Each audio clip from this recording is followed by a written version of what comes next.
Emrechi Yajo Mama ba when you jumada.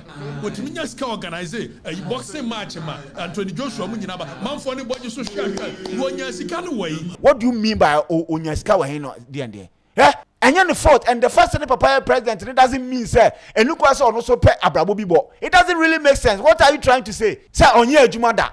What do you mean by Onye Jumada? Obey what you say, oh, Jandam Samoba on there. The sports commentators will not allow you. That time now organizing promotion, organizing when you never question baby Onye Nisikafi. Senior mama, catch your plane, you're playing for Bien show will come and say, I'm telling you on authority.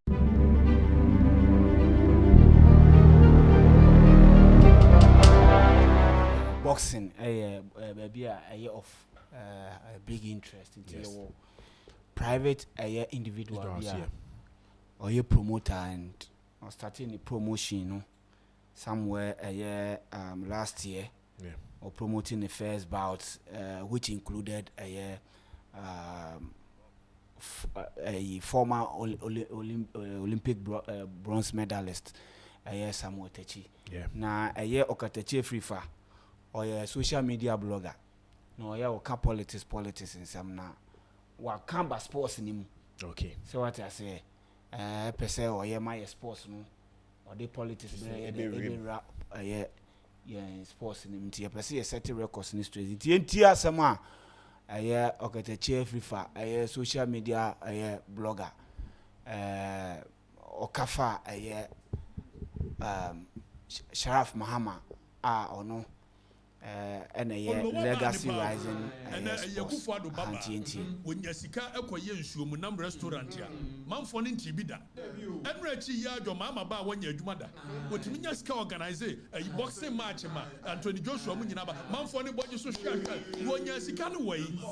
But the entire way in your question of interest. And they say yes, no, a Kofadu Bay, Bitimunya wants to be. Namene Wakoka. Timunya Wamo. Man for anybody and a more for. Ya via wa mo awia a paint wa wo Roman father man for na de betie no carpet o mo da so nyane awia say goodwill now hey one for do why are there organizing football a boxing match Anthony Joshua Maba reviving our boxing and kanya hwe now so the timing no mo yes so ayi ni ade ni buy fan to o mbetuma da pa tie fan to for the people. Hey, Sharaf, you. Go, Wamanka. Man for no so man. There's a minam boka. Mofa, Mofa Bikranka, come to say, you want wine service start. Mofa Binkau. Communication service start. Bobby? Aha, in some more canning now, or person, say, former President Akufo-Addo Babi near the day, and President Mahama ba nanu ya onye Jumada okofa Anthony Joshua mo de oma ba kromo ase onye ska we he ene ade first of all was here certain records in street say nyese President Mahama ba nanu ya ena ne ba no Jumadi bi say enti mo be hwe na afi mo de the first image net media to so am in 2004 and 2024 sorry 2024 and the first about then so yes 2024 the first about no to say 22nd December 22nd December Pachona Juan and president 22nd the Nana Akufo-Addo na president so if say obi ekase na anu ya President Mahama ba yi ena ne ba akwakofa nkrofo de aba Ghana ha se ya na nipa kro no ida say onye ne research yi ana say deliberate attempt say mrebi atwam na ono ankasa kasa wo de yemra inside ha na bia wo de betu echa mamia mrebi atwam ono agitum say ono na jandam na oye de oye okese hosunya doye na one no kotena asori dan bi achi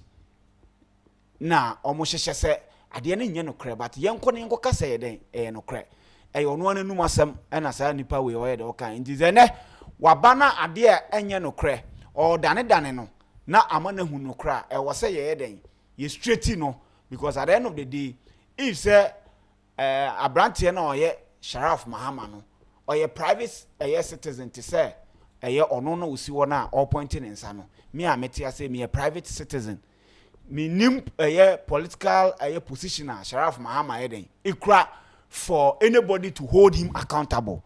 I think it doesn't really make sense. If Ojin say be a private citizen be or na oye nyema bi a ensem fata obe alert the security agency say abrantie we oye Ghanaian but ne ye bi a oye no ye believe say enye we nti no why the wama tip off ene na nti ye wo whistleblower act e wo no ma amanfo kokko report amanfo de bia say na be bi mu ye drugs ne ade but obi government appointee dia eno no oman na hwe no oman he's in charge of oman the ejapade so ubetima holding accountable in this case sabi Okatakyie want to mean hodi Mahama Sharaf Mahama accountable because he doesn't owe you or anybody accountability. It's as simple as that. Ono ankasa individual and why na adwen say this is my passion, and it appears that the guy will love for sports. He was a player but want to be on board to the highest level. Obeye FIFA agent at some point who say no ni other FIFA agent for no movement near there and I feel movie to legacy rise sports promotion what promoted about near there. I know boxers are odiomo call UK and climate cross na ba kokura mbeso be ba near there o chense chale chema we me gu mani ma se yensa ango then hu ba kunie bukomba nkuba ambitious tilapia bukomba nkuba ni odeniko UK for boxing bout. So this is a young man in as much as any papa politician, any papa president. On who believe say also on so ye den enya on one part, right? So beba politics mu and you but for now no ono na ekire say opese on one den e ko ne part when the part ni say obe give it back to society by what so obey promotion and Ghana say promoters e wo fem pa wo hwe your boxing history. Now we get the number of promoters Ghana has here. So if we get people like a young man like that, I say obe room. Na say young protected ne allow selfish individuals be say on my bet now ayomu jandam niama. Ye ni sa na dey. Yes we amwa. And first of all, the questions you are asking, no, to be honest, if you kona ko trase ne analyze na make no. Eye wo na wa kire say wo ni integrity. What you say, you are not showing, say, we are ignorant about what you are saying. You've shown clearly, say, jandam na pesa we the way. O pesa wo court a man for now who believe say o kasa you think say everybody is sabi foolish. It's why you say muntum nyama te say 2016 adiena. But when would the reaction ever? When would the reaction you will be one more kasa timusa ko on class muda. But he is telling you say adiena wo ye no sabi nyansa nim and to portray yourself say we on hene. Na obi asabi on track class dem da kra befa camera dey see ni dem atumi ahu se nsem a wo kan ni nyina no this particular one no dey nyansa nim no it speaks volumes about you. It speaks volumes about you. That spirited scandal expedition na aba manfo bi mu no dey na moje asa ye change scandals inti any ye hu bibia me sure say na Mahama bagay no pons na wo twini lipstick no baby say onya scan wo hen. It doesn't really make sense. Let us raise the discourse. Let's raise the conversation. Political commentaries, you know, you can talk about a lot of things because we are a developing country. There are a lot of things ahead. Ekoso wo manimu flood near the day amanfo efan so koi BC yomu ye see accident na no kresi bi makofa insuo so ma bi matom ni ade a whole lot of things are betimi ade a use platform there can wasam but it appears 2016 format now but it will not work. This is a young guy who started this job when Akufo-Addo was in power. He has never served in government before and Akufo-Addo bana wo kana asem no Akufo-Addo bano no serving in government creative act there now she was part. Yes, spare parts deal be near the idea. Enukra no ehun nsem ye de ewo ho no. Omo hu bomu yen penti overhead ne ade Akufo-Addo ba ne nya sa contract no. So if se omo no an twe omo ho anfi aban ni mu no omo de omo ho ba aban ni mu a, they've exposed themselves for a public scrutiny. But this young man, as he speak, onye bibia saye, enye ne fault send papa ye president. Enye ne fault, and the first send papa ye president, it doesn't mean say enukwa say ono so pe abrabo bibo. It doesn't really make sense. What are you trying to say? Say onye ejumada. What do you mean by onye ejumada? What sort of rubbish is that? What sort of nonsense is that? Onye ejumada nti want to be nye ejuma na. Onye ejumada want to be nye ejuma na. Ni promotion no obetumi di akwa because we o hwehwe na omre. The reason why a lot of bankers pay guarantor and say we don't know you. It is a udwania. A bad disability for Japade bi dem bra because udwania Japade ni to me nwane. The Sharaf Mahama ne say okoko jebosia say or the ni boxing promotion. The bankers in this country will give him. Even the foreign bankers will give him. Because they know say and they never pay a president. They will not love send the bad news where about say wababeji loan no yen den ontui. So their name alone ebetima. So ebetima kwakoji loan their starting baby.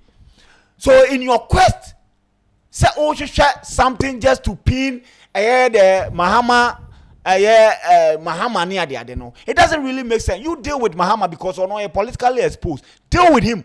But ne bana ono no ye private individual na ono no ye ne sports ne de. So all the ne bam na akwa say ye sports investors na wo mu no. Wo be ye wadwe say wo do jandam sem ba ho de a. The sports commentators we will not allow you. We are sorry but we will not allow you. What you did no doesn't really make sense. And one videos amount for ye. There are people like you can clearly say omo tira class da. But omo fa camera si omo nim e kire so wonim nyansa asem na wo kan nyansa nim. And to call yourself a king, and was so portray who as a king. Let people show you respect. Even if say nipa ne wo nya adwen kra na, nipa ne mo asem na wo kan tosum. This is a guy who was doing a year promotion before ne papa ye ba beto abakrama ne papa so be win you so win you. No nim, but or year promotion that. We've seen Sharaf Mahama all over the place. Making friends near the only young boys in the they organize competition and play and they play. You didn't see the sense. Satan now on radio so now to TV so you never talked about it. Satan now organizing promotion, organizing when you never question baby onya nisika fee. But never papa be president or gusua oye na ade.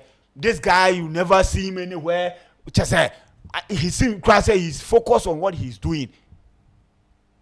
Yen twinim ni ye medina tam because yen ye believe say ye wan no kese. This time when ya defenders ye bebo 5 na ma no. Senior man me catch you playing for obian show wo krom say I'm telling you on authority. Obian wo ye nyina ye fi ye krase me fi kuma wo besro wo fi bomfa achi ase. Ye nyina ya bankranse ye ba be hustle amafo be bra bankranse on ba be hustle ontumi sisi obia ontumi hunahuna obia se na obia ontumi hunahuna ontumi hunahuna obia etifasha otrim sa say you there you can touch everybody when who say amafo kan wasem kakra na wadwa esi gwokume nu akwa wasem mi wadwa chese ontibi da kra e ma chese nsem bia okakanka no there ye wo ne personal problem but fasha wa adwinum. Say what you may now would in Obama why clean. Do a clean job. And will be anyone yes, but so what you say? A man for a cry by a sports in him. What do you mean by on your scour heno the end? Eh? Do you know, sir? Azuma Nelson Fafun. A friend Anthony Joshua at the time can so about Nigeria. What funny so yeah, boxing be Ghanaian tie person obe pass it through. Do you think Anthony Joshua bet ma catch Azuma Nelson say no mema? No way. Because Ghana e ba no boxing na we US Cuba mun e what the same pedestal. Maybe you don't know this. We have boxing heritage. So if you see American mo say omo ba ha say American no a promoter and promotion you know o de ko ba a man for dog boxing. It is possible say betuma boxing wa ha ebeye ma ache ebia UK. Because the amount of ebia investment or so moye ema amanfo ko here boxing wo UK no ebia na they will not do the same investment. Yeah. But amanfo beko. This guy starting the promotion every time bia buko mare na yema. Every time bia and our sponsors KG or sponsor no KG or Emma GF $3 million for Coast League. And you ought to be ma promotion the biaman for a ba a hobo ma on to me mano $500,000 on for any promotion. So what are you talking about? What are you talking about? Why are you setting the young man up for insult and abuse? You know clearly said ya you know and ya the papa jandam na you know. You know. So why are you doing this? They are now show Yasim. They are now show Yasim.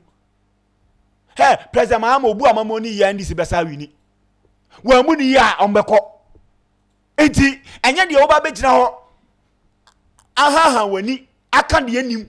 Ene be ma obi akwakoto abade ati obi ana obi abekwakoto abade ama obi o. De ade a ahon me mahu ni se amanfo bi dwen se Ghana fo nyina obi agimi. Sa na amanfo bi dwen o. Se omo believe se Ghana fo nyina obi agimi. Nti me metuma ko bie microphone, maka bibia Ghana fo na betie. The mistake amanfo ye de eye no no. Wo de Ghana ni diagro, he obetima ba betie o de bia. Obetima ba betie o de bia. But a bus will take a decision. Dear no one trying TV anye about elections. Dear one try one year. To be kind, I say Mahama ne share a year a conform quarter to a board a ball a year opim swat a your call a you know. On say opim swat, if you move the car, a diomochi. Techima hormone daddy, or quarter to board the boom near daddy. Okay, I can say I'm going to show much. Nina, at the end of the day, NDC had the biggest victory in our history. So the influence for somebody to go and vote, you know. And you need the bread and butter issue, lo. And your bread and butter issue. And yet the entire about waka and I say spinning agenda and a bit swell be no many mistake. Omo mutu abetia John Mahama 2016 no. And you one almost about to aba edema no 2024. So it tells you say ubu amamoni ya omo beden they will reward you. So now after comparing no omo compare we say hey na dollar na 4 cedis under Mahama na see empe na 2 tia no ene ko fobi dia be ko 17 cedis ene ye va come there o de ko for you know that is the Ghanaian for you.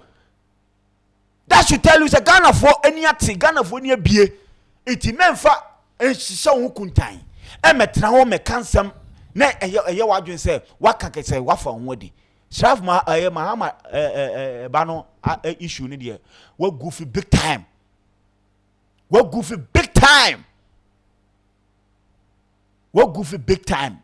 And this is the only time you be kind of peace of mind there day. Edi achiro. Na mo who say we goofy Abrante no a private individual and open boxing and why na so be a promoter.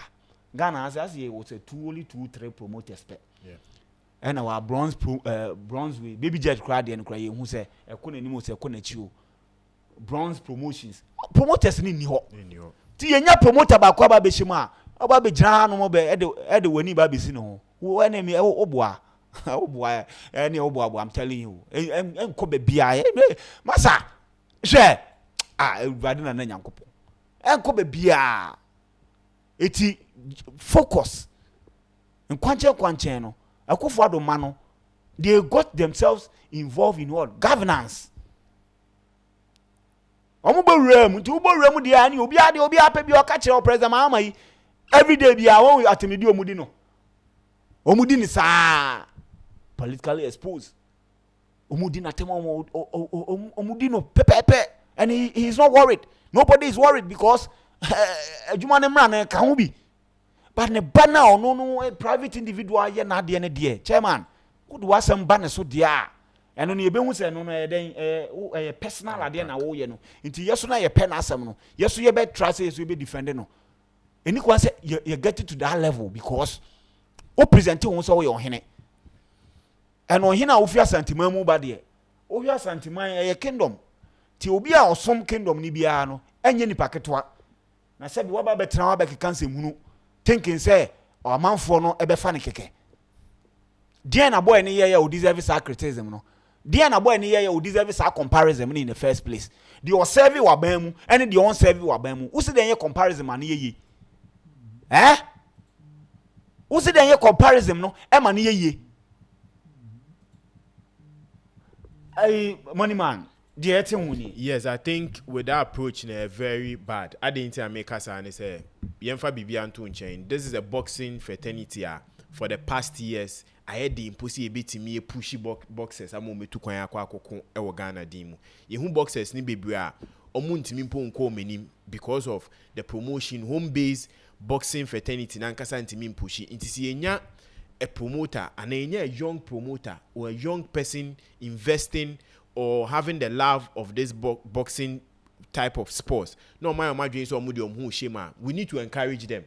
Say a president ba you be or baby ba the moment nipa nenya sa akomano so person ye eboa magana boxing you do nenim e do that level ye na betimi benefit as a nation. I think Anthony Joshua ba eba be adie we ankokwe betimi akwakoda we an international sports program to say Anthony Joshua ZN for no? Yes, airport and it's something that it brings down to the aspect is okay Sisiano you betimi host or IBF WBO you betimi host correct arena wa bukom arena omutimi boho masadia and the meaning say any African competition any world competition you betimi dey aba so sometimes do baby enjoy the other side of Unyama Ehwe no be ya the pa we should encourage them and push and they say we encourage ni pa ni push ya obi ntu won che no oni sika kakra no nzo mpese de boa another sports ono so be na dwin so be invest wo but when na say backlash ni e bebrea me kram de misika kwa kohwemu aye yenhwe in general uyi yen sports apart from football ni kra na enye papa boxing nanka eno na timi die do the level Azuma Nelson mutimi mu eje world championships no wonim say mentwa wano yetimi maintain mutimi say wonim say edru time bi aye boxer na kokon ye yes ene yedi ni sika to sadin ebe che ema ayo man no yes na anu ya na president Kufuado ye den 8 years can back to the boxer all these years aye boxer ene ye den ye we ye I court ye wo Nana Okunadu ye wo Azuma Nelson ye wo Joshua Clottey ye wo Joseph Agbeko Komi Isaac Dogbe what you say now afina yetumi anya ayesam wotechi a ono call Olympic Games otumi akwaji we so we need promoters to what arrange bout for him yes what you say visa restriction na ade kra no problem and before you go out there go to the US to go and meet the Mexicans to go and meet the Cubans say boxing no technique na eden improve akonenim akonenim so you need to be ready me no ka say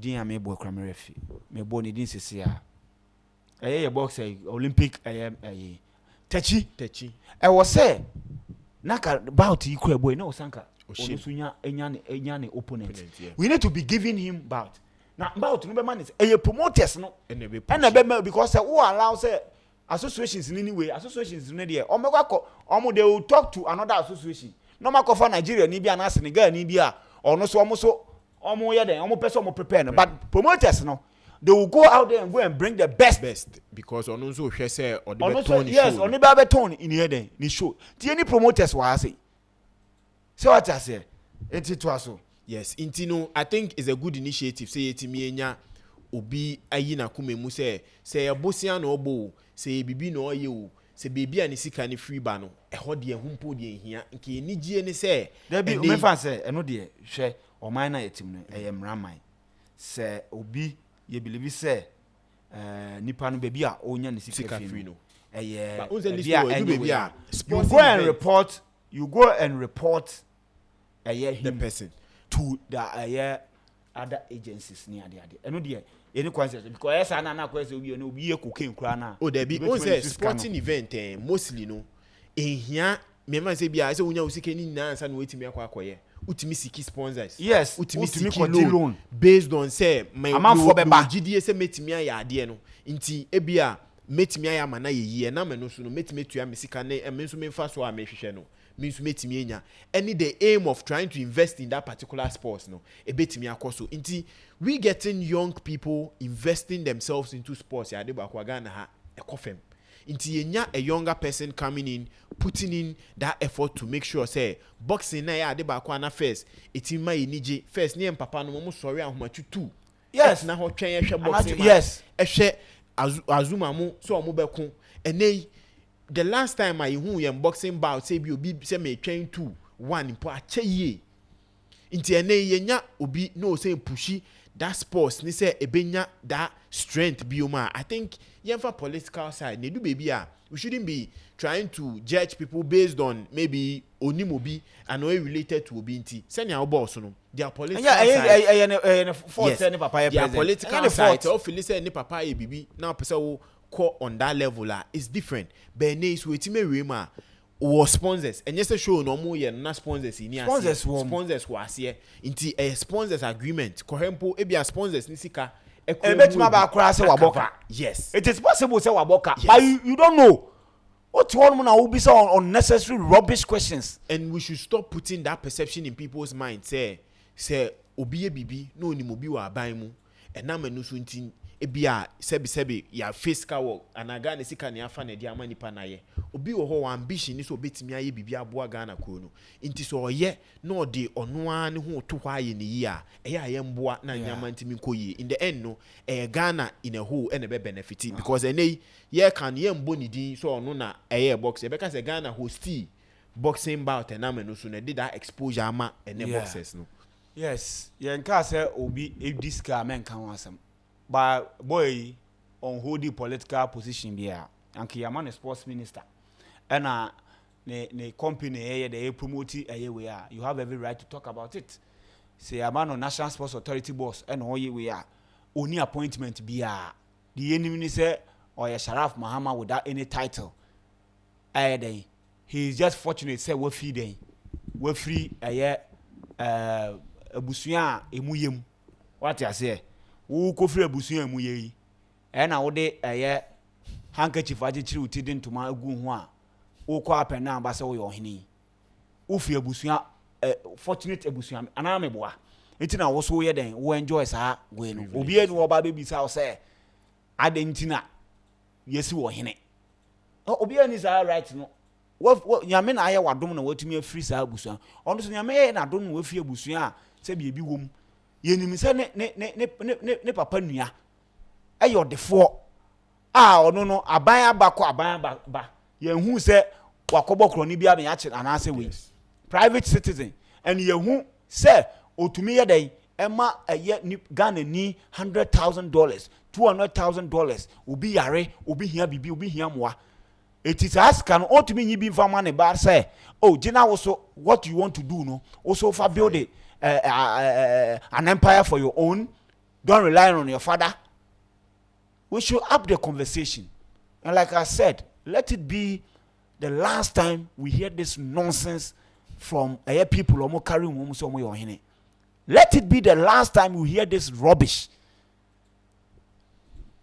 It's as simple as that.